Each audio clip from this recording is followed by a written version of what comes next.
ಪ್ರತಿಭಟನೆಯನ್ನ ಮಾಡಲಾಗ್ತಾ ಇದೆ. ಅಮಿತ್ ಶಾ ನಾಯಕರೆಲ್ಲರೂ ಕೂಡ ಸೇರಿಕೊಂಡು ಪ್ರತಿಭಟನೆಯನ್ನ ಮಾಡಿದ್ದಾರೆ. ನನ್ನ ತೆರಿಗೆ ನನ್ನ ಹಕ್ಕು ಪೋಸ್ಟರ್ ಅಭಿಯಾನಕ್ಕೆ ಸಿದ್ಧತೆಯನ್ನು ಮಾಡಿಕೊಂಡು ಮೆಟ್ರೋಪೋಲ್ ವೃತ್ತದ ಬಳಿ ಕಾರ್ಯಕರ್ತರು ಜಮಾಯಿಸಿದ್ದಾರೆ. ಅಮಿತ್ ಶಾ ಮೈಸೂರು ಭೇಟಿಗೆ ಕಾಂಗ್ರೆಸ್ ವಿರೋಧವನ್ನು ವ್ಯಕ್ತಪಡಿಸಿದೆ. ನನ್ನ ತೆರಿಗೆ ನನ್ನ ಹಕ್ಕು ಪೋಸ್ಟರ್ ಅಭಿಯಾನವನ್ನು ಮಾಡ್ತಾ ಇರೋದು. ಪೋಸ್ಟರ್ ಅನ್ನು ಅಂಟಿಸಿ ಕಾರ್ಯಕರ್ತರು ಆಕ್ರೋಶವನ್ನು ವ್ಯಕ್ತಪಡಿಸಿದ್ದಾರೆ.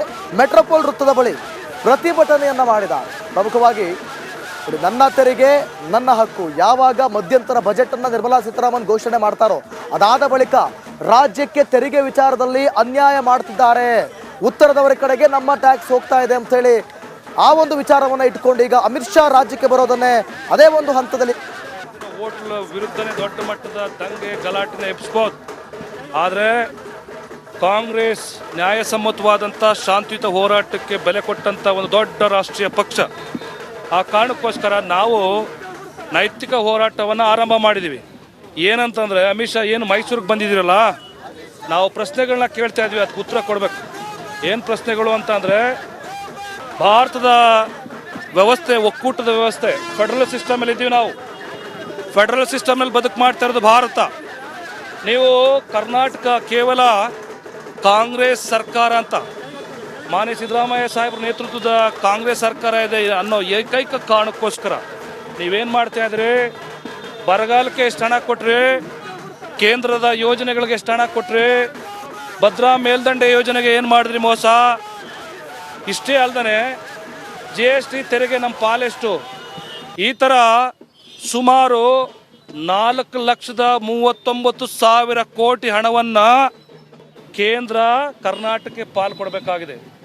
ಆ ಕಾರಣಕ್ಕೋಸ್ಕರ ನಾವು ಕೇಳೋದಿಷ್ಟೇ 15th ಫೈನಾನ್ಸ್ ಕಮಿಷನ್ ಏನು ಹೇಳುತ್ತೆ, 14th ಫೈನಾನ್ಸ್ ಕಮಿಷನ್ ಏನು ಹೇಳುತ್ತೆ, ರಾಷ್ಟ್ರದಲ್ಲಿ ಹಣಕಾಸು ಆಯೋಗ ಏನಿದೆ ಅದರ ನೀತಿ ಅನುಸಾರ ಕೇಂದ್ರದ ಮತ್ತು ರಾಜ್ಯದ ಸಂಬಂಧಗಳು ಸುಧಾರಿಸಬೇಕು ಅಂತ ಅಂದರೆ, ಕೇಂದ್ರದ ಮತ್ತು ರಾಜ್ಯದ ಸಂಬಂಧಗಳು ಯಾವುದೇ ಸರ್ಕಾರ ರಾಜ್ಯದಲ್ಲಿ ಅಧಿಕಾರದಲ್ಲಿ ಇದ್ರೂ ಕೂಡ BJPನೇ ಇರಲಿ, BSP ಇರಲಿ, ಕಾಂಗ್ರೆಸ್ ಇರಲಿ, ಜನತಾ ಪರಿವಾರ ಇರಲಿ, CPM ಇರಲಿ, CPI ಇರಲಿ, ಯಾವುದೇ ಪಕ್ಷದ ಆಡಳಿತ ಯಾವುದೇ ರಾಜ್ಯದಲ್ಲಿ ಇದ್ರೂ ಕೂಡ ಕೇಂದ್ರ ಒಕ್ಕೂಟದ ವ್ಯವಸ್ಥೆ ಒಳಗಡೆ ಎಲ್ಲರನ್ನ ತಗೊಂಡು ಹೋಗುವಂಥ ಒಂದು ದೊಡ್ಡ ಮಟ್ಟದ ನೈತಿಕ ಜವಾಬ್ದಾರಿಯನ್ನು ನಿಭಾಯಿಸಬೇಕಾಗಿದೆ.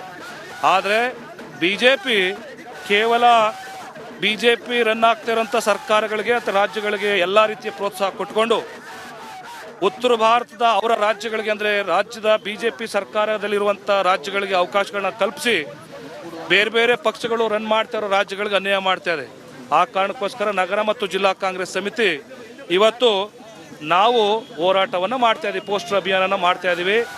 ಇದನ್ನು ರಾಜ್ಯದ ಜನತೆ ಸ್ವಾಭಿಮಾನಿಯ ಸಂಕೇತ ಇದು ಈ ಹೋರಾಟ. ಮೈಸೂರಿನ ಸ್ವಾಭಿಮಾನಿ ಹೋರಾಟ, ರಾಜ್ಯದ ಪ್ರತಿಯೊಬ್ಬ ಜನರ ಹೋರಾಟ. ಇದು ಪಕ್ಷದ ಹೋರಾಟ ಅಲ್ಲ, ಪ್ರತಿಯೊಬ್ಬ ಸ್ವಾಭಿಮಾನಿ ಕನ್ನಡಿಗನ ಹೋರಾಟ. ನೆಲ, ಜಲ, ಭಾಷೆ ವಿಚಾರದಲ್ಲಿ ಕೇಂದ್ರ ಮಲತಾಯಿ ಧೋರಣೆ ತಾಳ್ತಾ ಇದೆ. ಈ ಕಾರಣಕ್ಕೋಸ್ಕರ ಅಮಿತ್ ಶಾ ಅವರೇ, ನಾನು ಹೇಳ್ತಾ ಇದ್ದೀನಿ, ಈ ಥರದ ಧೋರಣೆ ನಾವು ಒಪ್ಪಲ್ಲ, ಈ ಥರದ ಧೋರಣೆಯನ್ನು ನಾವು ಒಪ್ಪಲ್ಲ. ನ್ಯಾಯಸಮ್ಮತವಾದಂಥ ಪಾಲು ನಮಗೆ ಬೇಕು, ನ್ಯಾಯಸಮ್ಮತವಾದಂಥ ಹಣ ತೆರಿಗೆ ನಮಗೆ ಬೇಕು.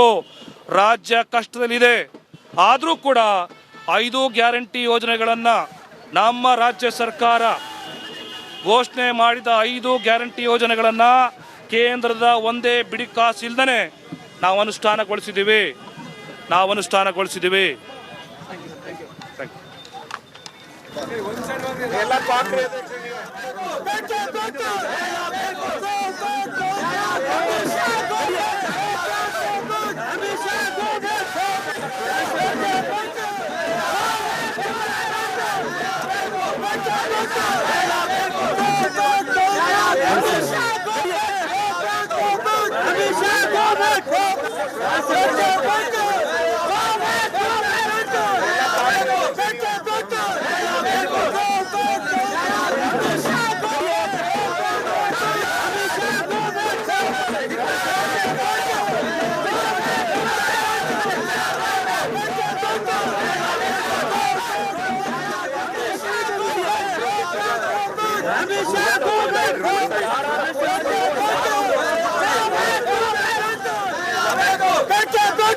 Go, go, go!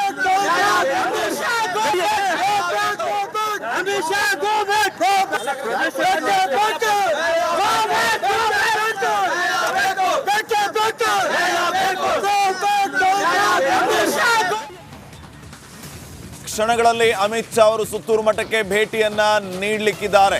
ಎಲ್ಲ ರೀತಿಯ ಸಿದ್ಧತೆಗಳು ನಡೆದಿದೆ.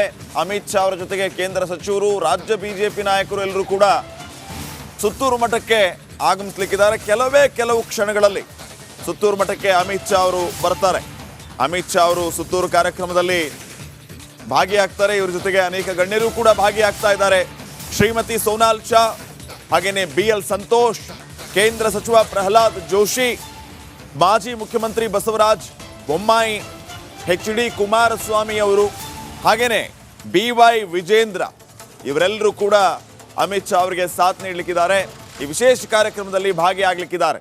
ಇನ್ನೇನು ಕೆಲವು ಕ್ಷಣಗಳಲ್ಲಿ ಈ ಸುತ್ತೂರು ಮಠದ ವಿಶೇಷ ಕಾರ್ಯಕ್ರಮ ಆರಂಭ ಆಗುತ್ತೆ. ಕಾರ್ಯಕ್ರಮ ಆರಂಭ ಆಗ್ತಾ ಇದ್ದಂತೆ ಎಲ್ಲ ಗಣ್ಯರು ಕೂಡ ಈ ಕಾರ್ಯಕ್ರಮಕ್ಕೆ ಸಾಕ್ಷಿಯಾಗಲಿಕ್ಕಿದ್ದಾರೆ. ಶ್ರೀಮತಿ ಸೋನಾಲ್ ಶಾ, BL ಸಂತೋಷ್, ಕೇಂದ್ರ ಸಚಿವ ಪ್ರಹ್ಲಾದ್ ಜೋಶಿ, ಮಾಜಿ CM Bommai, HD Kumaraswamy, BY Vijendra, ಮುಖ್ಯವಾಗಿ ಅಮಿತ್ ಶಾ ಈ ಒಂದು ಕಾರ್ಯಕ್ರಮದ ಕೇಂದ್ರ ಬಿಂದು. ಇವರೆಲ್ಲರೂ ಕೂಡ ಇವತ್ತಿನ ಸುತ್ತೂರು ಮಠದ ಈ ವಿಶೇಷ ಕಾರ್ಯಕ್ರಮಕ್ಕೆ ಸಾಕ್ಷಿಯಾಗಲಿಕ್ಕಿದ್ದಾರೆ. ಒಂದ್ ಕಡೆ ಚುನಾವಣೆ ಹತ್ತಿರವಾಗ್ತಾ ಇದೆ, ಮತ್ತೊಂದು ಕಡೆ ಅಮಿತ್ ಶಾ ಅವರ ರಣತಂತ್ರಗಳು ಕೂಡ ಜೋರಾಗ್ತಾ ಇದೆ. ಸುತ್ತೂರು ಕಾರ್ಯಕ್ರಮಕ್ಕೆ ಭೇಟಿ ನೀಡೋದರ ಜೊತೆಗೆ ಹಳೆ ಮೈಸೂರು ಭಾಗವನ್ನ ಕೇಂದ್ರ ಬಿಜೆಪಿ ಈಗ ಫೋಕಸ್ ಮಾಡ್ತಾ ಇರೋದು. ಇನ್ನು ಕ್ಲಸ್ಟರ್ ಮಟ್ಟದ ಮೀಟಿಂಗ್, ಕೋರ್ ಕಮಿಟಿ ಮೀಟಿಂಗ್ ಇವೆಲ್ಲವೂ ಕೂಡ ಇರೋದ್ರಿಂದ ಬಹಳ ನಿರೀಕ್ಷೆಯನ್ನ ಪಡೆದುಕೊಂಡಿದೆ, ಮಹತ್ವವನ್ನ ಪಡೆದುಕೊಂಡಿದೆ ಅಮಿತ್ ಶಾ ಅವರ ಈ ಮೈಸೂರು ಭೇಟಿ. ಯಾರನ್ನ ಅಭ್ಯರ್ಥಿಯನ್ನಾಗಿ ಮಾಡಬೇಕು, ಹಳೆ ಮೈಸೂರು ಭಾಗದಲ್ಲಿ ಯಾರನ್ನ ಅಖಾಡಕ್ಕೆ ಇಳಿಸಬೇಕು, ಎಷ್ಟು ಕ್ಷೇತ್ರಗಳನ್ನು JDSಗೆ ಬಿಟ್ಟುಕೊಡಬೇಕು, ಅಲ್ಲಿ ಯಾವ ರೀತಿ ರಣತಂತ್ರಗಳನ್ನು ರೂಪಿಸಬೇಕು, ಬಿಜೆಪಿ ಕಾರ್ಯಕರ್ತರು ಬಹಳ ಮುಖ್ಯವಾಗಿ ಎಲ್ಲೆಲ್ಲಿ ಸೀಟ್ಗಳನ್ನು ಬಿಟ್ಟುಕೊಡ್ತಾರೋ ಅಲ್ಲಿರುವಂತಹ ಬಿಜೆಪಿ ಕಾರ್ಯಕರ್ತರನ್ನ ಯಾವ ರೀತಿ ವಿಶ್ವಾಸಕ್ಕೆ ತೆಗೆದುಕೊಳ್ಬೇಕು ಅನ್ನುವಂಥದ್ದು ಕೂಡ ಪ್ರಮುಖ ಸವಾಲಾಗುತ್ತೆ. ಇನ್ನು ಇಲ್ಲಿ ಕ್ಲಸ್ಟರ್ ಮಟ್ಟದ ಮೀಟಿಂಗ್ ಮತ್ತು ಕೋರ್ ಕಮಿಟಿ ಮೀಟಿಂಗ್ನಲ್ಲಿ ನೆರೆದಿರುವಂತಹ ಭಾಗಿಯಾಗುವಂತಹ ಬಿಜೆಪಿಯ ನಾಯಕರುಗಳಿಗೆ ಅಮಿತ್ ಶಾ ಅವರು ಕೆಲವು ಸಲಹೆ ಸೂಚನೆಗಳನ್ನು ಕೂಡ ನೀಡಲಿಕ್ಕಿದ್ದಾರೆ. ಪೂರ್ವ ತಯಾರಿಯಾಗಿ ಯಾವ ರೀತಿ ನಾವು ಚುನಾವಣೆಗೆ ಸಜ್ಜಾಗಬೇಕು.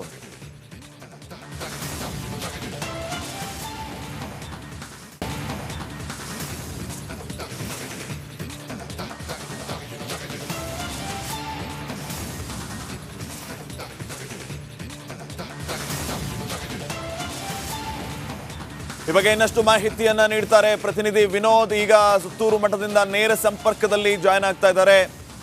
ವಿನೋದ್, ಕಾರ್ಯಕ್ರಮ ಎಷ್ಟು ಗಂಟೆಗೆ ಆರಂಭ ಆಗುತ್ತೆ, ಏನೆಲ್ಲ ವಿಶೇಷತೆ ಕಾರ್ಯಕ್ರಮದ್ದು, ಏನು ಅಪ್ಡೇಟ್ಸ್ ಕೊಡ್ತೀರಿ?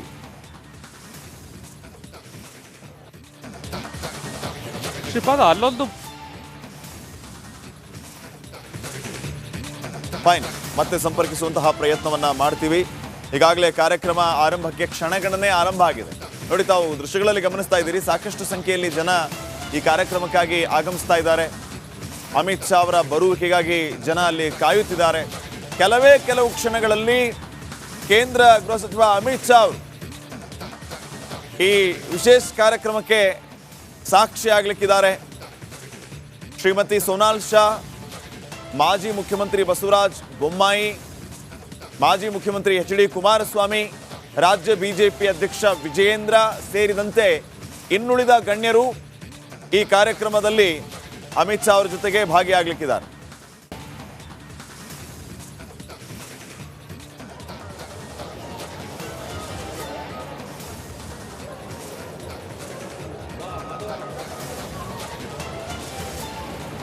ಶ್ರೀಪಾದ್, ಈಗಾಗಲೇ ಏನು ಸುತ್ತೂರು ಕ್ಷೇತ್ರದಲ್ಲಿ ನಡೀತಾ ಇರುವಂತಹ ಸುತ್ತೂರು ಜಾತ್ರಾ ಮಹೋತ್ಸವದ ಸಮಾರೋಪ ಸಮಾರಂಭದಲ್ಲಿ ಅಮಿತ್ ಶಾ ಅವರು ಭಾಗಿಯಾಗ್ತಾ ಇದ್ದಾರೆ. ಅವರ ಜೊತೆಗೆ HD ಕುಮಾರಸ್ವಾಮಿ ಇರ್ಬೋದು, ಬಿಜೆಪಿಯ ರಾಜ್ಯಾಧ್ಯಕ್ಷ BY ವಿಜೇಂದ್ರ, ಕೇಂದ್ರ ಸಚಿವ ಪ್ರಹ್ಲಾದ್ ಜೋಶಿ ಅವರು ಕೂಡ ಈ ಒಂದು ಕಾರ್ಯದಲ್ಲಿ ಭಾಗಿಯಾಗ್ತಾ ಇದ್ದಾರೆ. ನೀವು ದೃಶ್ಯ ಗಮನಿಸ್ತಾ ಇರ್ಬೋದು, ಈಗಾಗಲೇ ಸುತ್ತೂರು ಮಠದಲ್ಲಿ ಒಂದು ಬೃಹತ್ ವೇದಿಕೆ ಕೂಡ ನಿರ್ಮಾಣ ಆಗಿರುವಂಥದ್ದು. ಕಳೆದ 5 ದಿನಗಳಿಂದಲೂ ಕೂಡ ಸುತ್ತೂರು ಕ್ಷೇತ್ರದಲ್ಲಿ ಪ್ರತಿ ವರ್ಷದಂತೆ ಜಾತ್ರಾ ಮಹೋತ್ಸವ ನಡೀತಾ ಇತ್ತು. ಈ ವರ್ಷ ವಿಶೇಷತೆ ಅಂದರೆ ಕೇಂದ್ರ ಗೃಹ ಸಚಿವ ಅಮಿತ್ ಶಾ ಅವರು ಕೂಡ ಈ ಒಂದು ಸಮಾರೋಪ ಸಮಾರಂಭದಲ್ಲಿ ಭಾಗಿಯಾಗ್ತಾ ಇದ್ದಾರೆ. ಇದರ ಜೊತೆಗೆ ಏನು HD ಕುಮಾರಸ್ವಾಮಿ ಇರ್ಬೋದು, BY ವಿಜೇಂದ್ರ, ಪ್ರಹ್ಲಾದ್ ಜೋಶಿ ಎಲ್ಲರೂ ಕೂಡ ಈ ಕಾರ್ಯಕ್ರಮಕ್ಕೆ ಭಾಗಿಯಾಗ್ತಾ ಇದ್ದಾರೆ. ಅಮಿತ್ ಶಾ ಅವರು ಬರ್ತಾರ ಕಾರಣಕ್ಕಾಗಿ SPG ಅವರು ಈಗಾಗಲೇ ಸಂಪೂರ್ಣವಾಗಿ ಆ ಒಂದು ಭದ್ರತೆಯ ಪರಿಶೀಲನೆ ನಡೆಸಿದ್ದಾರೆ. ಜೊತೆಗೆ ಅರುಣ್ ಯೋಗಿರಾಜ್ ಅವರು ಕೂಡ ಈ ಒಂದು ಸಂದರ್ಭದಲ್ಲಿ ಈಗಾಗಲೇ ರಾಮ್ಲಲ್ಲಾ 3 ದಿನ ಕೆತ್ತನೆ ಮಾಡಿದಂತಹ ಮೈಸೂರಿನ ಶಿಲ್ಪಿ ಅರುಣ್ ಯೋಗಿರಾಜ್ ಕೂಡ ಒಂದು ಸನ್ಮಾನವನ್ನು ಇಟ್ಕೊಂಡಿದ್ದಾರೆ. ಇದನ್ನು ಹೊರತುಪಡಿಸಿದರೆ ಈಗಾಗಲೇ ಸುಮಾರು ಇಲ್ಲೇನೋ ಕೆಲವೇ ಅಂದರೆ ಇಲ್ಲೊಂದು 20-30 ನಿಮಿಷಗಳಲ್ಲಿ, ಒಂದು ಅರ್ಧ ಗಂಟೆಗಳಲ್ಲಿ ಅಮಿತ್ ಶಾ ಅವರು ರಸ್ತೆ ಮೂಲಕವಾಗಿ ಅಂದರೆ ರ್ಯಾಡಿಸನ್ ಹೋಟೆಲಿಂದ ರಸ್ತೆ ಮೂಲಕವಾಗಿ ಅವರು ಸುತ್ತೂರು ಮಠಕ್ಕೆ ಆಗಮಿಸ್ತಾರೆ. ಜೊತೆಗೆ ಇಲ್ಲೂ ಕೂಡ ಸುಮಾರು ಏನೋ ನೂತನ ಅತಿಥಿ ಗೃಹವನ್ನು ಉದ್ಘಾಟನೆ ಮಾಡ್ತಾ ಇದ್ದಾರೆ. ಬಿಜೆಪಿ ಕಾಂಗ್ರೆಸ್ನ ಹಿರಿಯ ಮುಖಂಡ ಏನು ಶಾಮನೂರು ಶಿವಶಂಕರಪ್ಪ ಅವರು ನಿರ್ಮಾಣ ಮಾಡಿರುವಂತಹ 12 ಕೋಟಿ ವೆಚ್ಚದಲ್ಲಿ ನಿರ್ಮಾಣ ಮಾಡಿರುವಂತಹ ನೂತನ ಅತಿಥಿ ಗೃಹವನ್ನು ಅಮಿತ್ ಶಾ ಅವರು ಉದ್ಘಾಟನೆ ಮಾಡ್ತಾರೆ. ಈ ಒಂದು ಉದ್ಘಾಟನೆ ಮುಗಿದ ನಂತರದಲ್ಲಿ ಸುಮಾರು 1 ಗಂಟೆಗೂ ಹೆಚ್ಚು ಕಾಲ ಕಾರ್ಯಕ್ರಮ ನಡೆಯುತ್ತೆ. ಇದಾದ ಬಳಿಕ ಸುತ್ತೂರು ಕ್ಷೇತ್ರದಲ್ಲಿ ಊಟವನ್ನು ಮುಗಿಸಿ ತದನಂತರದಲ್ಲಿ ಅವರು ರಸ್ತೆ ಮೂಲಕವಾಗಿಯೇ ನೇರವಾಗಿ ಅವರು ಚಾಮುಂಡಿ ಬೆಟ್ಟಕ್ಕೆ ತೆರಳುತ್ತಾರೆ. ಅಲ್ಲಿ ಚಾಮುಂಡಿ ತಾಯಿಗೆ ವಿಶೇಷವಾದಂತಹ ಪೂಜೆಯನ್ನು ಸಲ್ಲಿಸಿದ್ದಾರೆ.